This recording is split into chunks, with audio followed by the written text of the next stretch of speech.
Es muy fácil, ¿cierto?, que perdamos nuestra paz. Puede pasar en cualquier momento, aún en esos momentos donde pensamos que los disfrutaríamos más. A mí me pasó esta semana al entregar el carro que renté para vacacionar con mi familia. La arrendadora quería cobrarme una llanta como nueva de algo que no podía, que yo usaba, un daño que yo en esa llanta. De forma que rápidamente comencé a perder mi paz. Pasé del hombre que tuvo unas buenas vacaciones con su familia al abogado defensor de algo que desde mi perspectiva era un robo en mi contra. No pensé en orar. Bueno, sí lo pensé, pero en realidad no lo hice. Tampoco pensé en, iré a las instancias legales correspondientes para defender esta injusticia y simplemente dejarlo ahí. Lo único que yo pensaba en ese momento era en no dejar que una empresa que renta autos tomara ventaja de la situación. De forma que argumenté mi caso con enojo y sin haber obtenido ningún resultado. Que mi paz robada por una cochina llanta que costaba 4,000 pesos. Y desde mi perspectiva yo no debía pagar. Y como esta, iglesia, hay muchas otras formas con las que fácilmente podemos perder nuestra paz. Como cristianos, deberíamos de ser los más apacibles, aún en aquellos casos cuando la injusticia está en nuestra contra.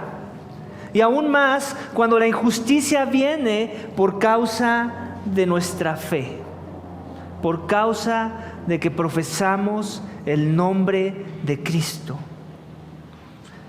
Si en verdad tuviéramos presente en cada momento lo que Jesús, iglesia, ya hizo por nosotros, entonces ningún intento del mundo por usurpar nuestra paz sería exitoso. Sin embargo, débiles que somos, muchas de las veces así no es. Mi mensaje, iglesia, esta mañana tiene que ver con este tema. El título de mi mensaje es este: Jesús ha vencido al mundo, encuentra tu paz en esa verdad. Jesús ha vencido al mundo, encuentra tu paz en esa verdad. De forma que, escúchame bien, yo no sé qué es aquello que te hace perder fácilmente tu paz. No sé si eres tan débil como yo que una cochina llanta te hace perder tu paz. ¿O qué es eso que haga que fácilmente olvides la paz que Jesús ya ha traído a este mundo? Pero mi esperanza es que el texto esta mañana, iglesia, nos ayude a recordar de dónde viene nuestra paz. Las amenazas de paz que nos trae el mundo vanas cuando las comparamos con la paz que Jesús ya trajo a nuestras vidas. Mi mensaje, iglesia, esta mañana tiene 3 énfasis que veremos en el texto. Cada uno de ellos hace alusión a las cosas que Jesús nos da y que deberían alimentar nuestra paz en esta vida. Vamos a ver el primero de ellos en versículos 16 al 22 del capítulo 16 de Juan. Así que si tienes nuevamente tu Biblia, acompáñame a leer nuevamente esos pasajes. Capítulo 16 de Juan, capítulo 16, versículo 16 al 22. Que dice esto: un poco más y ya no me veréis, y de nuevo un poco y me veréis. Entonces algunos de sus discípulos decían unos: ¿qué es esto que nos dice? Un poco más y no me veréis, y de nuevo un poco más y me veréis, y porque yo voy al Padre. Por eso decían: ¿qué dice? ¿Un poco? No sabemos de qué habla. Jesús sabía que querían preguntarle y les dijo: ¿estáis discutiendo entre vosotros sobre esto? Porque dije un poco más y no me veréis, y de nuevo un poco más y me veréis. En verdad os digo que lloraréis y os lamentaréis, pero el mundo se alegrará. Estaréis triste, pero vuestra tristeza se convertirá en alegría. Cuando la mujer está para dar a luz, tiene aflicción, porque ha llegado su hora. Pero cuando da a luz al niño, ya no se acuerda de la angustia por la alegría de que un niño ha nacido en el mundo. Por tanto, ahora vosotros tenéis también aflicción. Pero yo os veré otra vez, y vuestro corazón se alegrará, y nadie os hará gozo. Recuerdo muy bien las veces que mi esposa estaba en labor de parto. Son de esos momentos que nunca envidié de mi esposa. Son de esos momentos en que yo le daba gracias a Dios en que no era el hombre el que tenía que llevar por 9 meses al bebé. Sin embargo, también recuerdo cómo mi esposa pasaba del dolor al gozo en un instante. Lo único que ella necesitaba era escuchar, ni siquiera que le acercaran al bebé. Lo único que ella necesitaba era escuchar el chillido de ese bebé para que toda su aflicción pasara al olvido. Iglesia, Jesús sabe que sus discípulos se sienten afligidos porque aún no terminaban de entender por qué Él se tenía que ir. ¿Recuerdas que eso hemos estado viendo? Jesús les está anunciando su vida y les está anunciando de la vida porque tiene que venir para ayudarles a ellos a vivir la fe cristiana. Un consolador, uno que es como Jesús, pero que va a operar de forma distinta que Jesús ha venido operando en sus vidas. El Espíritu Santo mismo que ellos necesitan para entonces poder vivir su fe cristiana. ¿Sabe de esos momentos futuros en donde sus discípulos serán tentados a experimentar la aflicción que les va a amenazar con querer robar su paz? De forma que les comienza a hablar de un evento que sucederá, que transformará sus vidas para que toda aflicción se convierta en gozo por lo que ellos van a presenciar y van a experimentar. Algo de lo cual ellos van a ser testigos, que va a marcar sus vidas y que va a ser un parteaguas para que ellos comiencen a vivir como Jesús les ha estado enseñando a vivir. Y de eso hablando el texto mañana, iglesia. Suena un poco raro, hasta parece que Jesús está jugando al trabalenguas, ¿cierto? Pero no es un trabalenguas, es una verdad. Es una verdad en forma de trabalenguas tal vez para que nos ayude a recordar el evento más importante, el parteaguas de lo que Dios ha hecho para transformar a la humanidad. Dice un poco más y ya no me veréis, versículo 16. Y de nuevo un poco más y me veréis. ¿De qué está hablando Jesús? ¿Quiere Jesús acaso jugar a las escondidillas con los discípulos? Entonces algunos de sus discípulos se decían unos a otros, ¿qué es esto que nos dice? Claro, no entendían mucho, ya lo hemos venido viendo. Y mucho menos un lenguaje así de algo que ni siquiera tenían ni idea que iba a suceder. Y repiten la frase que Jesús les dice, y luego agregan esto, y porque yo voy al Padre, siguen con esa idea de Jesús va al Padre, ¿cómo está? ¿Cómo es que funciona al Padre? Sabemos que se va, que Él donde Él viene, pero te das cuenta de que todavía no les queda claro la identidad de Jesús. Siguen luchando con esa parte de la identidad de este que ha caminado con ellos por 3 años y el cual les ha maravillado con su carácter y con sus milagros. Por eso decían, versículo 18, ¿qué es esto que dice un poco más? No sabemos de qué habla. Bueno, por lo menos hasta ahorita sí están siendo honestos los discípulos. Entienden dónde están parados. Y nunca lo han sabido hasta este momento de qué habla Jesús. Entienden muy poco y lo poco que entienden es porque Jesús se los ha revelado. Es porque el Padre de Jesús les ha abierto los ojos en algunas perspectivas de las cosas. Jesús sabía que querían preguntarles y les dijo, otra vez aquí vemos la deidad de Jesús. ¿Cómo es que Jesús sabía que querían preguntarle? Porque Él era Dios. Él era el Dios hombre, el Dios encarnado, el que conoce los corazones, el que escudriña las mentes y pensamientos de los corazones de las personas. Y les dijo, ¿estáis discutiendo entre vosotros esto? Porque dije un poco más y no me veréis, y de nuevo un poco más y me veréis. Y luego les dice esto, en verdad os digo que lloraréis y os lamentaréis, pero el mundo se alegrará. Estaréis tristes, pero vuestra tristeza se convertirá en gozo, se convertirá en alegría. ¿Recuerdas que hemos venido viendo en los capítulos pasados esta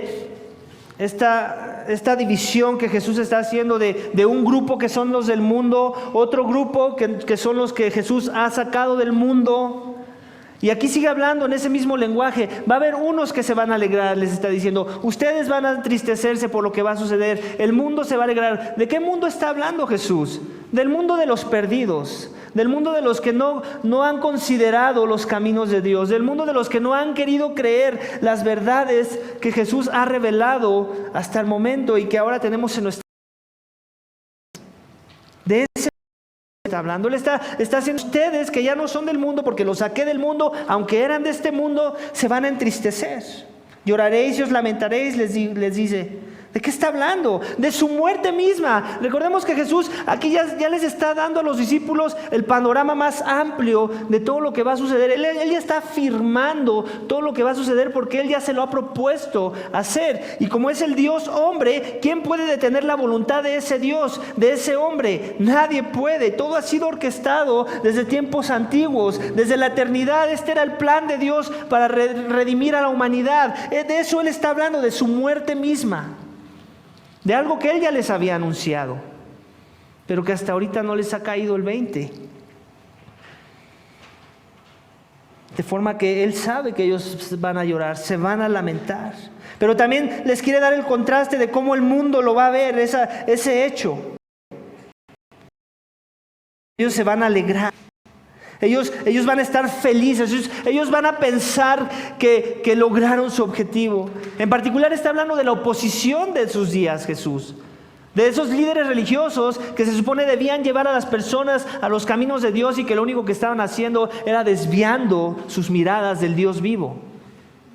Y que estaban llevando a los hombres a la esclavitud de una religión vacía y hueca que se centraba en el hombre y no en Dios. Y Jesús precisamente de eso les está hablando, de esos que se van a alegrar porque piensan que su victoria ha llegado en la crucifixión del Mesías prometido. Pero es básicamente la derrota la victoria que ellos piensan que tienen, la misma que Jesús va a usar para mostrar una más grande victoria sobre la muerte. Y de eso es de lo que está hablando, que un poco más, que dice un poco más y ya no me veréis. En otras palabras, matar, pero luego y me verán. De un poco más como un tiempo inmediato, a corto plazo, como algo que no va a durar más de 3 días. Les está anunciando lo que viene, algo que va a trascender por la humanidad, algo que nunca antes se había visto y que va a venir a revertir la maldición que el pecado trajo a este mundo. ¿Recuerdas? La palabra de Dios enseña esto: la paga del pecado es muerte.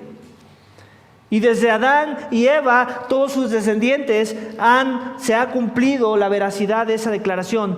Todos han muerto, todos han muerto, todos han muerto. Hasta la fecha seguimos viendo esa realidad.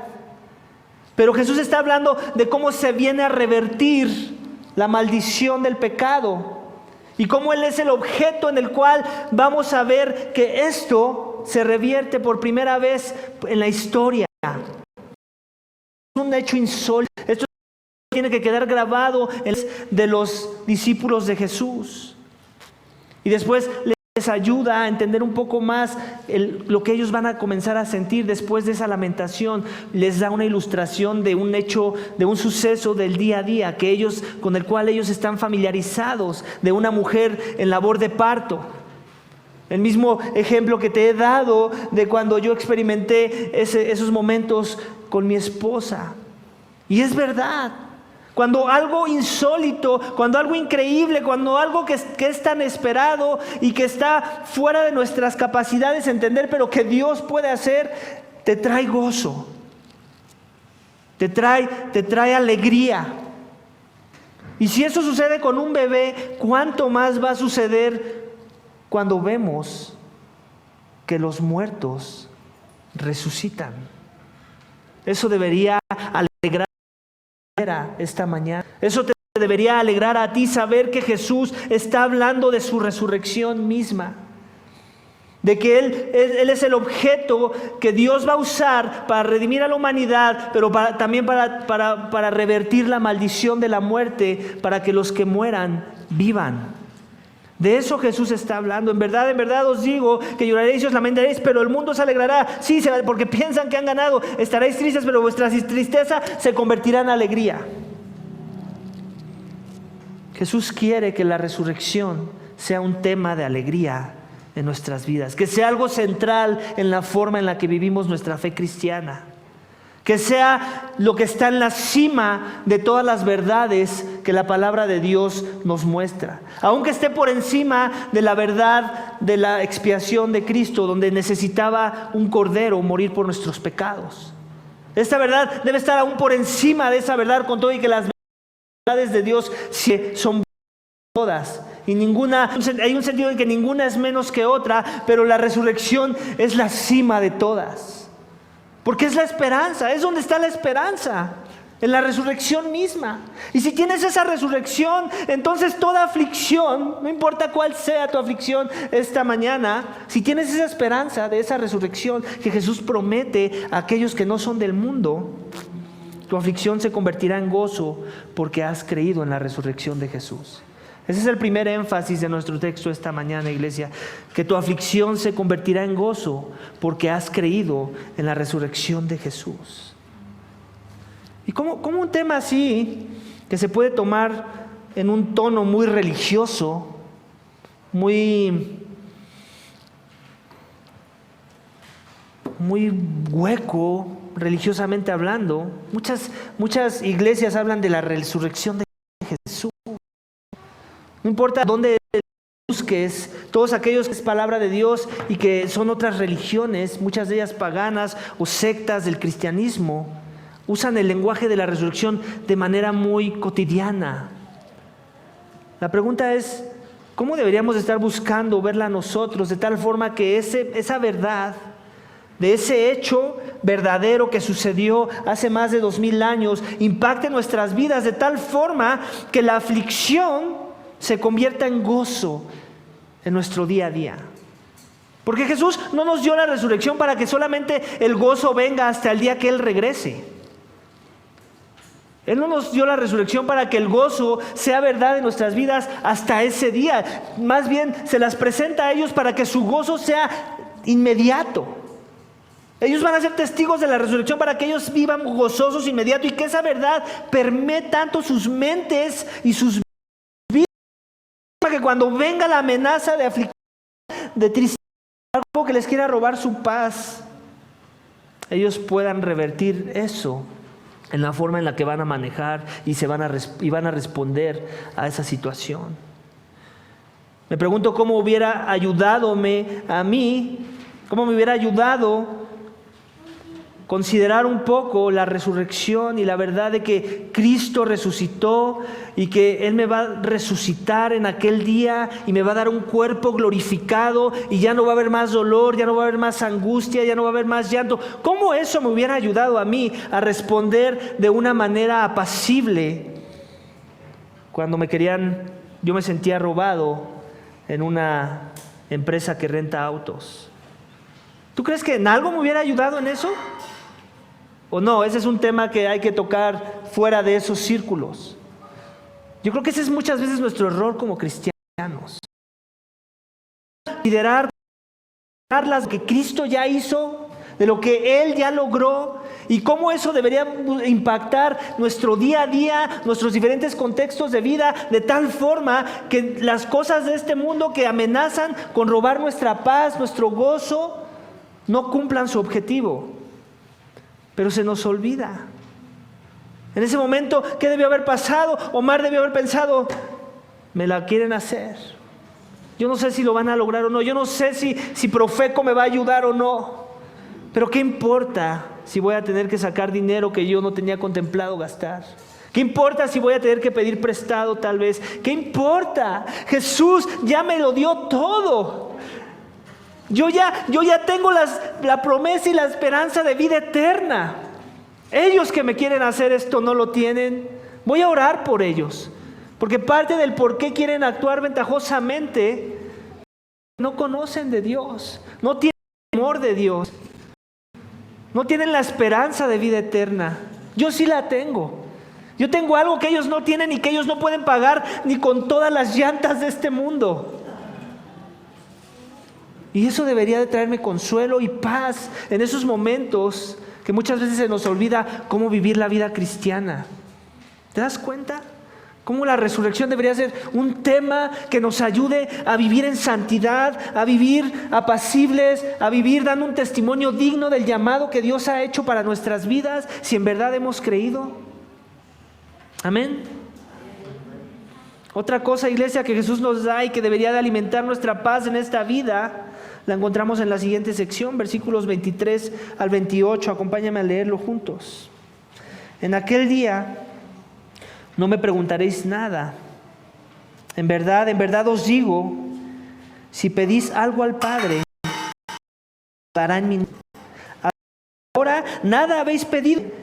Pedid y recibiréis, para que vuestro gozo sea completo. Estas cosas os he hablado en lenguaje figurado. Viene el tiempo cuando no os hablaré más en lenguaje figurado, sino que os hablaré del Padre claramente. En ese día pediréis en mi nombre, y no os digo que yo rogaré al Padre por vosotros, pues el Padre mismo os ama, porque vosotros me habéis amado y habéis creído que yo salí del Padre. Salí del Padre y he venido al mundo. De nuevo dejo el mundo y voy al Padre. Como ya lo dije antes, cómo me hubiera ayudado bastante a no perder mi paz en la historia que te conté de la llanta, si en vez de enojarme me hubiera puesto a orar. Un segundo de orar y en ese momento mi carne dijo, no, pelea esto, que te lo prueben. No tienen los argumentos, no pueden contra ti. No lo hice, preferí hacer las cosas en mis propias fuerzas. Y como sucede cuando ese es el caso, no logré nada a mi favor. Y ya me llegó la cuenta y ya lo descortaron de mi tarjeta y no hay mucho que hacer ahora. Tampoco tengo mucha esperanza en Profeco, así que ya más bien los doy por perdidos. Iglesia, Jesús no solo nos da la verdad que nos ayude a que toda aflicción se convierta en gozo, sino que nos ha dado acceso a una persona que completa nuestro gozo. Ve la palabra completa como incrementa nuestro gozo. Como si tu gozo está a nivel y tú vas a esta persona a la que Jesús te ha dado acceso, entonces tu gozo se maximiza, se acelera, se completa. Es lo que quiere que sus discípulos entiendan en esta sección que acabamos de leer, iglesia. Eso es lo que Él quiere. Vamos a leerlo nuevamente. Les dice, en aquel día no me preguntaréis nada. En verdad os digo, si pedís algo al Padre, os lo dará en mi nombre. Hasta el momento, iglesia, Jesús les ha estado presentando a sus discípulos la figura de Dios, no como una persona ajena a ellos, lejana a ellos, distanciada de ellos, que no está interesada con interactuar con el hombre. Les ha presentado a una persona tan real, tan íntima, tan personal, que para ellos les ha hecho cortocircuito en su cabeza. Tan cortocircuito que por eso es que lo llevaron a una cruz. No quisieron creer en Él. Por eso sentía siendo insolente en declararse Él Dios, sino también en la forma en la que estaba presentando a Dios a los demás. Porque ellos creían que estaban adorando al Padre de una manera más honrosa que lo que hacía Jesús, el Hijo de Dios. Pero Jesús hasta este momento les ha hablado del Padre. Ellos han visto cómo Él interactúa con su Padre, tanto que cuando ellos le piden algo que les enseñe a ellos, algo que le piden es que les enseñe a orar, les enseña a orar como Jesús ora al Padre, porque lo ven tan íntimo con su Padre, esa relación tan íntima y profunda que ellos la quieren. Ellos quieren experimentar ese nivel de interacción, ese nivel de intimidad con Dios. Y Jesús básicamente les dice eso,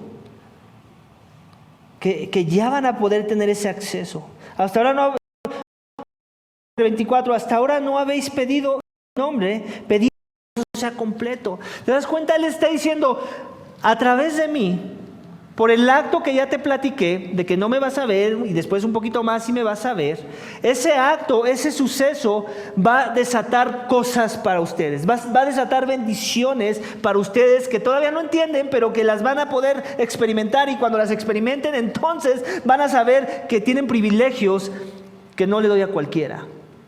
Y el privilegio más grande, uno de los privilegios más grandes que Jesús da a sus discípulos, es que ahora ellos pueden comunicarse directamente con Dios, no por sus propios méritos, sino por los méritos del Hijo.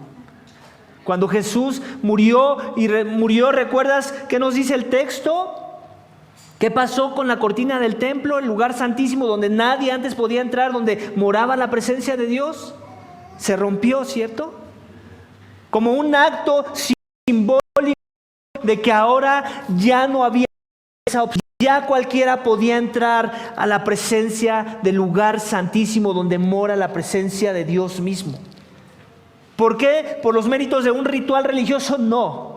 Por los méritos de uno que vino a pagar la condena por el pecado, que vino a pagar por el castigo que merecíamos, y la misma muerte que merecíamos, Él la llevó en nuestro lugar. Y es por sus méritos y porque Él vive, porque Él resucitó, que ahora nosotros podemos tener acceso al Padre. Por medio de ese sacrificio, por medio de los méritos de ese que vino a vivir la vida perfecta que tú y yo no pudimos vivir. De forma que el Padre nos da acceso a través de los méritos del Hijo. Y es lo que Jesús les está tratando de explicar a ellos. Que en el nombre del Hijo, que si pedimos en su nombre, porque estamos guardados en Él, porque hemos puesto nuestra esperanza en Él, entonces vamos a recibir. Obviamente, aquí no es doctrina de la prosperidad. Pide una casa, tu más grande anhelo en esta vida, y Dios te lo va a dar. No, Él está hablando de que los que son sus discípulos, ¿qué van a pedir? Las cosas que Jesús les enseñó a pedir. Las cosas que en verdad importan en esta vida. Las cosas que trascienden, las cosas que nos acercan al Padre. De forma que si tú pides un Ferrari y eso no te va a acercar al Padre, adivina qué. No vas a obtener un Ferrari si eres un hijo de Dios. Todo lo que te acerque al Padre, Jesús y el Padre están comprometidos a dártelo. Todo lo que te desvíes tu mirada del Padre, no lo vas a recibir. No importa cuánto te empeñes, no importa a cuántos pongas a orar junto contigo para que Dios te lo dé. Porque otra vez la vida no se trata de ti. Eso es lo que se supone que hemos entendido cuando hemos venido a Jesús. Se trata de Él, siempre se ha tratado de Él. Nosotros necesitamos es corregir nuestra vida. Luego Jesús les dice en el 25, estas cosas os he hablado en lenguaje figurado. Viene el tiempo cuando no os hablaré más en lenguaje figurado, sino que os hablaré del Padre claramente. ¿Por qué? ¿De qué está hablando este lenguaje figurado? Ya hemos visto cómo Jesús, o no lo hemos visto, no lo vamos a ver en el siguiente capítulo, donde Jesús habla de cómo Él ha pedido al Padre para que oculte unas cosas a los que se creen muy sabios. Pero Jesús no está ocultando cosas a aquellos que son los suyos. Y Él les explica, Él les traduce en un lenguaje que ellos puedan entender verdades que no podrían entender si Jesús no las pone a su nivel. De eso está hablando, pero después va a venir un día en el que ellos no van a necesitar esa interpretación. ¿Por qué? ¿Porque son muy astutos? ¿Porque ahora son mejores? No, porque el Espíritu va a estar obrando. Él ya habló del Espíritu que ellos necesitan. Es por medio de ese poder, es por medio de esa guianza, esa influencia, el Espíritu de verdad que los va a llevar a toda verdad. Obviamente que les va a dar palabras de Jesús. Y eso es parte de lo que ellos ya van a tener claro. Ya van a entender que tienen ese acceso, no por sus propios méritos, no por sus buenas obras, no por sus actos de justicia, no porque no fueron muy malos como los demás, sino porque Cristo los ampara. Él es su abogado perfecto. Él es el que les da acceso. Entonces ellos se van a poder gozar de que ahora van a tener acceso, conexión directa al Padre. Ya no van a tener que ir a través de nadie ni de nada. Obviamente Jesús siempre va a ser el intermediario, pero ellos se van a sentir con la confianza de venir al Padre porque han entendido que no es en sus fuerzas, no es por sus méritos, no es por sus buenas obras, es por la gracia y la misericordia de Dios que les quiso mostrar por medio del sacrificio de su Hijo. Les dice, en ese día pediréis en mi nombre. Otra vez, ¿ves el énfasis de en mi nombre? No como una palabra, no como una palabra clave, no como dime la palabra para que se dé. No, está hablando. La idea de nombre de Jesús tiene muchas implicaciones. De pedir en el nombre de Jesús, no nada más es usarlo como un ¿cómo llamas cuando quieres abracadabra? ¿Cómo le hablas a esa palabra? Como un conjuro. No nada más usarlo como un conjuro y entonces esa es la palabra mágica que me va a dar las bendiciones de Dios. No, estar en el nombre de Jesús significa que has creído en los términos de Jesús, que buscas a Dios en sus términos, que has creído todas las verdades que son esenciales de la fe cristiana y que caminas a la luz de esa verdad y ese caminar revela que en verdad has creído. Eso es lo que significa pedir en el nombre de Jesús. Y eso es lo que te garantiza que vas a hacer, que alguien va a responder esa oración. Y ese es Dios, el Padre. Y luego dice, yo no rogaré más al Padre por vosotros. ¿Por qué? Porque ya no les interesa discípulos a Jesús, no, sino porque Él ya ha comprado un acceso al Padre para que ellos se acerquen a Él, para que en verdad sientan que son hijos de Dios, que en verdad van a tener el mismo trato de hijos que el Padre tiene con Jesús. Que se la crean, ¿no? Así que como diría un falso maestro que decía, y que se la empiecen a creer. Que se la empiecen a creer. Porque eso es verdad. Eso es verdad en sus vidas ahora. La identidad misma del Hijo.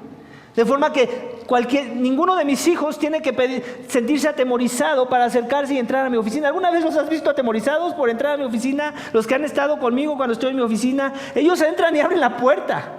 Y ellos tocan y se sienten con el derecho de tener acceso a mí. ¿Por qué? Porque soy su padre.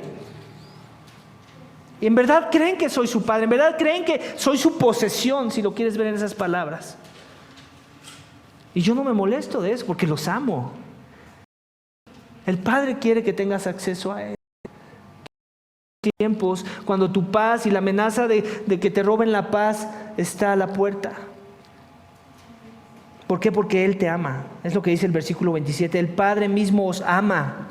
¿Te das cuenta? No solo el Hijo te ama, el Padre te ama. Porque el Padre y el Hijo planearon este plan de rescate, este plan de redención. No fue uno solo dándole la tarea al otro, es en conjunto, fue trabajo en equipo. Hubo un plan de redención desde la eternidad pasada, donde el Padre, el Hijo y el Espíritu Santo se propusieron que se iban a traer gloria a su nombre, redimiendo a seres que merecían la muerte y la destrucción. Eso es amor. Ese es el más grande amor que vas a encontrar en este mundo. Dice, porque vosotros me habéis amado. Obviamente también sabemos, Juan mismo escribe en sus cartas que nosotros le amamos a Él por primero, ¿verdad? Es que, ¿cuánto amas a Dios? Entonces sí, Dios te va a amar a ti. No, si amas a Dios es porque Él ya te amó primero, ya te reveló su amor. Y como respuesta, lo único que te toca es amar de regreso. No hay otra forma de responder al grande amor de Dios. Y habéis creído que yo salí del Padre. Otra vez, la centralidad en la idea de creer. Si tú no crees, para empezar, tienes que empezar creyendo. Si tú no crees que Jesús cumplió con lo que Él prometió, que Él resucitó al tercer día, que Él murió por tus pecados, porque tú lo que merecías era la muerte, la ira de Dios, que te separa de Dios, porque tu pecado no puede estar en la presencia de un Dios que es 3 veces santo. Si no crees que tu única esperanza está en Cristo, entregando su vida para que tú no perezcas y Él pereciendo en tu lugar, entonces estas verdades que hemos hablado hasta el momento no pueden ser tuyas. No pueden ser tuyas. Arrepentimiento y fe El reino de Dios se ha acercado, sí, arrepiéntanse y crean en el Evangelio. ¿Qué significa arrepiéntanse? Que reconozcas todo lo que Dios tiene que decir de ti en su palabra y que digas, lo acepto, es verdad. Soy un desdichado, merezco la muerte, nunca he vivido el estándar que Dios esperaba de mí. Nunca he hecho nada bueno como para traerle una sonrisa a Dios. Eso es lo que dice la palabra de Dios. Arrepiéntete. Si no crees así aún, si piensas que hay algo bueno que Dios puede sacar de ti, si hay algo que piensas que Dios te debe, Dios no te debe nada. Sí hay algo que te debe la ira y la justicia divina. ¿La quieres? O mejor quieres venir a la reconciliación y a la paz con Dios, en sus términos y para su gloria. Recibir el amor redentor que Él ya puso y lo propuso a través de un sacrificio, que alguien tome tu lugar, que el digno, el justo, el que nunca pecó, el que nunca desobedeció al Padre, el que sí vivió la vida perfecta que se demandaba de ti, tomó tu lugar, de forma que Dios es declarado justo en ese acto, porque Él sí castigó el pecado. Él no fue como el juez injusto de la tierra que pasa por alto muchas cosas malas que cometen los hombres. Él sí fue justo y castigó el pecado en una persona, y esa persona fue la persona más justa que Él conocía, que es su Hijo amado. Para que los injustos, los que no vivimos el estándar, los que no vivimos para glorificar a Dios con nuestras vidas como Dios merece ser glorificado, podamos escapar el castigo divino. Es así como funciona, esa es la economía de Dios en la justicia de Dios. Dios no da por alto la ira que Él tira en contra del pecado en una persona, y ese fue Jesús, el que padeció por tus transgresiones en una cruz, pero que no se quedó en esa tumba, sino que resucitó al tercer día, como una muestra de que en verdad Él era la vida, como hemos venido viendo en el Evangelio de Juan, que Él era la vida, que Él era la luz de los hombres, y que si pones tu esperanza y fe en Jesús, en que Él padeció la muerte que tú merecías y que Él vivió la vida perfecta que tú no pudiste vivir, ahora tú puedes ser reconciliado con Dios y tener paz y esperanza de una vida eterna, y tener reconciliación y poder tener acceso al Padre y poderte gozar en la verdad de que ahora vas a tener una esperanza de vida con Él por la eternidad, y que tu esperanza comience ya, porque ahora tienes acceso a alguien que te puede ayudar. Así como Jesús tenía esa ayuda mientras caminó en la tierra, su Padre nunca lo dejó, nunca lo abandonó. La única vez que lo abandonó y le dio la espalda, Él tuvo que hacer de Él, porque lo vio como pecado, porque Él llevó el pecado de los hombres, y era necesario para nosotros poder tener acceso a la presencia del Padre. De otra forma nunca lo hubiésemos tenido, pero por los méritos de Cristo lo tenemos. Amén. Salí del Padre y he venido al mundo de nuevo, dejo el mundo y voy al Padre. Tienes que creer eso. ¿En verdad has creído ese mensaje? ¿En verdad lo has creído de tal forma que ha impactado tu vida, de tal forma que ahora dices, ahora entiendo, ahora puedo ver, ahora entiendo que la vida no se trata de mí, ahora entiendo que necesito un redentor, ahora entiendo que estoy en peligro, ahora entiendo que si hoy perece mi alma, voy a pasar una eternidad en el infierno, y que lo único que me va a ayudar a escapar mi destino eterno sin Dios es que Jesús tome mi lugar? Yo no sé dónde está con respecto a la persona de Jesús. Mi esperanza es que Él sea tu esperanza. Mi esperanza es que tu acceso al Padre por haber creído en Jesús complete tu gozo. Ese es el segundo énfasis de este texto. Tienes acceso al Padre. Ahora podrías decir sin ningún temor a equivocarte, tengo acceso al Padre por los méritos de Cristo, porque vivo para Cristo, porque mi vida la he entregado a Él. O vives una vida religiosa pensando que Jesús está contento con tu pecado, que Él te ama a pesar de tu pecado y que Él está dispuesto a amarte sin importar que no te arrepientas de tu pecado. No funciona así. Sí, Jesús ama a los pecadores, pero a los pecadores que se arrepienten y creen. Y arrepentirse significa cambio de vida. Ahora una nueva persona en Cristo, una nueva criatura en Él. Y el cambio no viene en tus fuerzas, quiero aclarar. Viene por el poder Jesús ya prometió a sus discípulos en pasajes pasados. No es en tus fuerzas, no es en mis fuerzas. Créeme que ningún cambio que ha venido a mi persona desde el momento en que en verdad creí ha venido en mis fuerzas, créeme. Todas las veces que lo he intentado he fallado, vilmente, he fracasado y sigo fracasando muchas veces. Porque muchas veces me falta fe, me falta más dependencia, me falta más oración, me falta más creer que Dios responde mis oraciones y que en verdad voy a recibir respuesta cuando me humillo ante Él. Cuando reconozco que necesito la ayuda de un padre porque sigo siendo un hijo débil, que necesita a su padre para vencer al mundo, para vencer las tentaciones, para vencer las inclinaciones de la carne que aún quieren pelear y quieren tomar terreno en mi corazón de algo que Jesús ya compró a precio de sangre. Amén. Tenemos que orar, iglesia, por trillado que suene, por religioso que suene. En verdad debemos creer que en la oración mantra de poder en la oración, sino porque Dios está detrás. Él es el que respalda esas palabras que salgan de nuestra boca. Cuando oramos de acuerdo a su voluntad, cuando oramos las cosas que Jesús hubiera orado si estuviera en nuestro lugar en medio de esa situación o de ese problema, o de esa angustia, o de esa aflicción, o de esa oposición. Muchas veces nuestra oración debería ser esta: Señor, enséñame qué me quieres enseñar en medio de esta aflicción. Muy pocas veces oramos así. Lo primero, la inclinación principal es: Señor, quítame esta aflicción. Señor, quítame que me quieran robar y que me quieran hacer pagar una llanta. Cuando Dios lo que quiere trabajar es mi carácter en ese momento.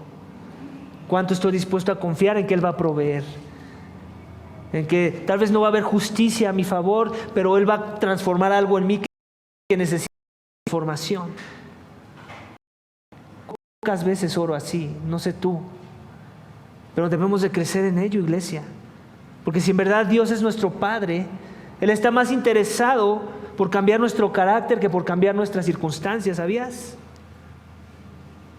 Aún si eres padre, quiero pensar que alguna vez te has topado con una situación así con tus hijos, donde les permites caer bajo para que aprendan algo, donde les permites salir lastimados para que se les quede grabado algo que les va a servir para la vida. A veces Dios permite mucha injusticia. Dios, cuando nos salvó, nunca prometió que todo iba a ser color de rosa, al contrario. Él dijo que los que busquen santidad, los que estén buscando su rostro en santidad, van a recibir persecución, van a recibir oposición, van a recibir aflicción. Eso es lo que dice la palabra de Dios. Pues, ¿cierto? Juzgamos predicadores de la prosperidad que predican que este mundo y este cristianismo es color de rosas, pero a veces los juzgamos sin darnos cuenta que nosotros vivimos un cristianismo muy similar, falso y pagano, donde queremos un Dios que es el genio de la lámpara y que tiene que estar a nuestra complacencia y a la hora que se lo pidamos. Y ese no es el Dios de la Biblia, iglesia. No es el Dios que nos ha redimido. Amén. El último aspecto que vemos en el texto que Jesús nos da y que debería de alimentar nuestra paz en esta vida, lo encontramos en la última sección, versículo 29. Acompáñame. Sus discípulos le dijeron: he aquí que ahora hablas claramente y no usas lenguaje figurado. Ahora entendemos que tú sabes todas las cosas y no necesitas que nadie te pregunte. Por eso creemos que tú viniste de Dios. Jesús les respondió: ¿ahora creéis? Mirad, la hora viene en que seré esparcidos, cada uno por su lado, y me dejaréis solo. Sin embargo, no estoy solo, porque el Padre está conmigo. Estas cosas os he hablado para que en mí tengáis paz. En el mundo tenéis tribulación, pero confiad, yo he vencido al mundo. Una de las cosas, tengo que confesar, que me roba a menudo la paz, es el hecho de pensar que depende de mí estar en paz con Dios. ¿Te sucede? ¿O soy el único raro aquí? Que depende de mí, de mi fidelidad, de mi desempeño, de mi habilidad o mi destreza o de mi conocimiento de Él. Iglesia, la realidad es que no hay nada que esté en mis manos para hacer que yo obtenga la paz con Dios. No hay nada. Nunca lo hubo. Él nunca lo dejó en Jesús nos promete no en algo que yo hago, sino en algo que Él ya hizo. Es algo que tenemos que entender y que se nos olvida, iglesia, se nos olvida en serio. A mí se me olvida cada rato. Por eso muchas veces vivo sin gozo. Por eso muchas veces la felicidad no se nota en mi vida. Porque sigo pensando como el religioso fariseo judaizante, que hay algo que Dios demanda de mí, que debo cumplir para que entonces Él me muestre una sonrisa en su rostro. Ese no es el cristianismo bíblico, iglesia. El cristianismo bíblico es: Jesús ya lo hizo todo para que tu paz con Dios esté segura. Para que no haya nada que te preocupe, que te quite el sueño, que te angustie lo suficiente como para que tú vivas atormentado, tribulado de pensar que no eres suficiente ante los ojos. Los pensaban, eso es lo que vemos en el texto. Ahora ya entendemos. Pensaban que se trataba de su entendimiento de las cosas. Por eso es que me siento tan triste cuando veo sectas del cristianismo, aún del cristianismo reformado, que quieren determinar la salvación de una persona en base al entendimiento de ciertas doctrinas de la gracia. Con eso no estoy diciendo que la doctrina no sea importante, es muy importante, es la que nos lleva a la verdad. Pero hay ciertas doctrinas que conforme Dios va avanzando en nuestro carácter y en nuestro entendimiento de la verdad, que Dios va aplicando a nuestros corazones, y Él nos tiene mucha paciencia en entender algunas cosas de la doctrina, pero la doctrina no es lo que me salva. Lo que me salva es la gracia de Dios. Lo que me salva es un mensaje muy simple de un sustituto que yo necesito que muera en mi lugar para que yo no muera. Eso es lo que me salva. Eso es lo que yo debo. Los discípulos aquí seguían en el desempeño, en el performance. Sí, ahora que vea que ya entendemos. No entienden nada, ya los amó, Dios ya los amó, sin entender nada. ¿En verdad crees eso? Que hay mucho de la doctrina que no entiendes y que Dios ya te amó si en verdad has creído que merecías la muerte y que Jesús llevó tu muerte y que ahora en Él puedes tener vida. Eso es lo que hay que vivir, eso es lo que hay que creer. Y si en verdad crees eso, esa es la base de todo lo demás que vas a empezar a entender en su tiempo y para su gloria.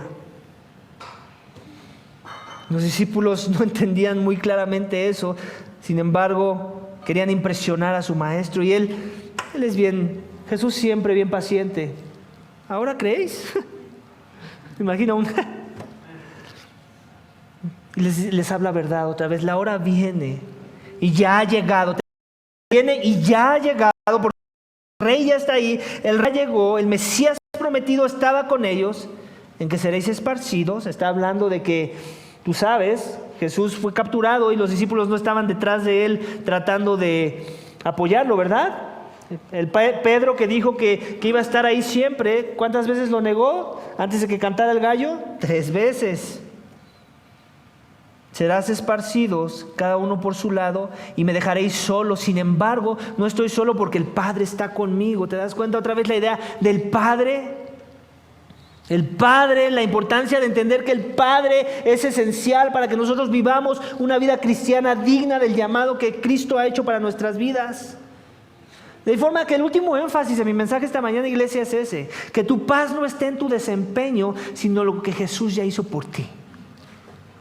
Encuentra en ello tu paz, no en tu performance, no en que si diste los tamborazos correctos en la alabanza, o que si pusieron las diapositivas correctamente y que no hubo error, o que si pusieron las sillas en orden, en nada. Nosotros no somos comprados a precio de buenas obras, es a precio de sangre. La paz que Jesús compró para nuestras vidas tiene que ver con algo que Él hizo, con un sacrificio que es eterno, de alguien que es eterno, que es infinito, que tiene un valor infinito. Ese es el cristianismo bíblico. No de que si entiendes la doctrina de la elección o no, con todo y que es una hermosa doctrina, tengo que aclarar. y te lleva a mucha verdad y a profundizar a la verdad.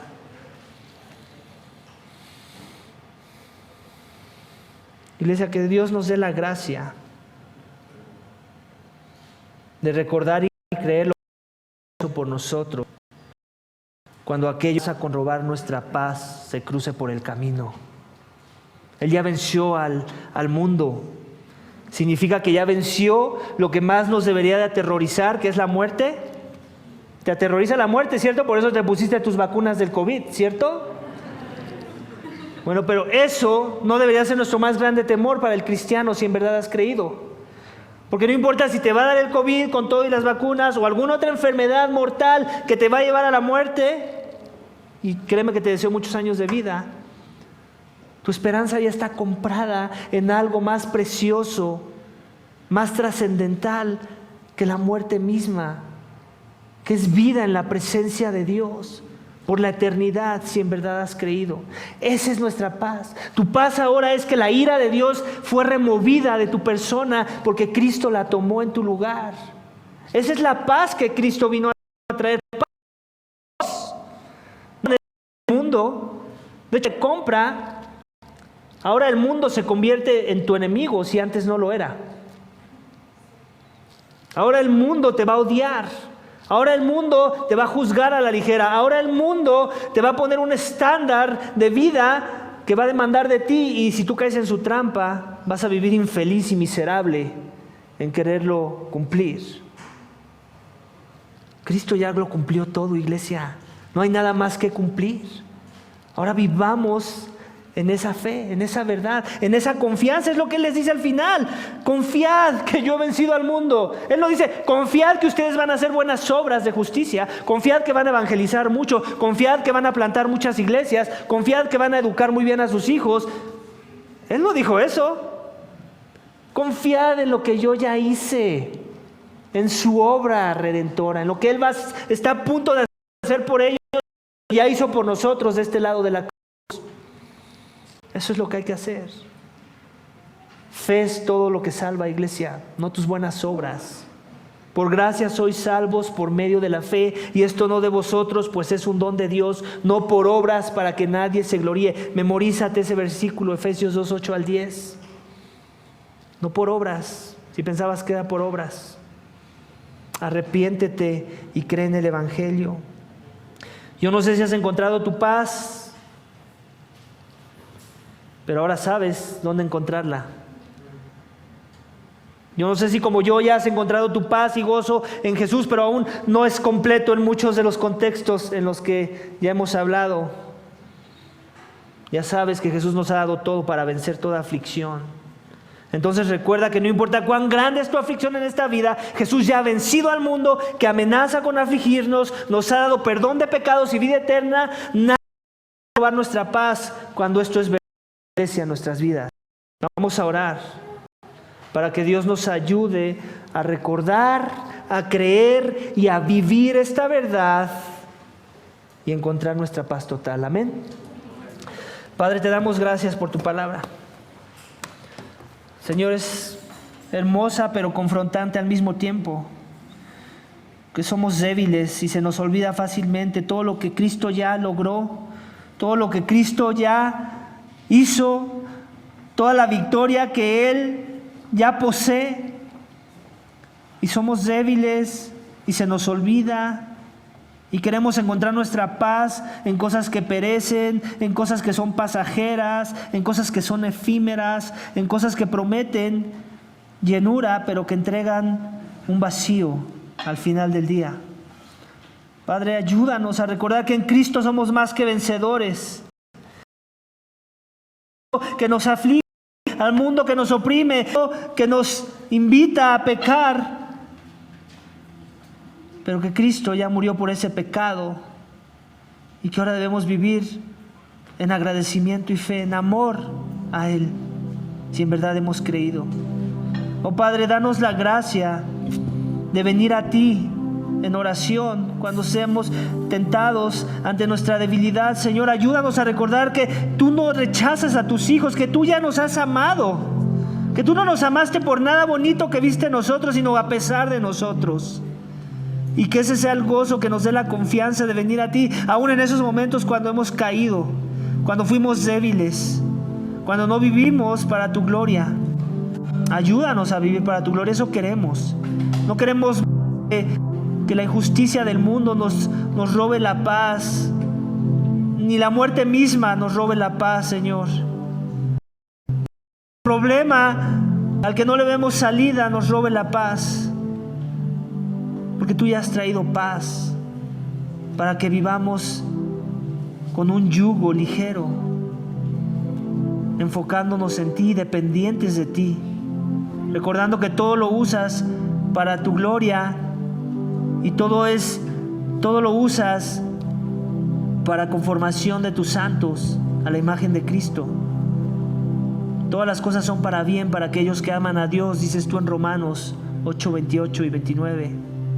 Ayúdanos a recordar eso, que tú nos amas tanto, que estás dispuesto a permitir la aflicción y el dolor en nuestras vidas, porque quieres que contemplemos tu rostro y que en ello encontremos nuestro gozo completo. Te lo pedimos y te damos gracias en el nombre de tu Hijo amado, Cristo Jesús. Amén.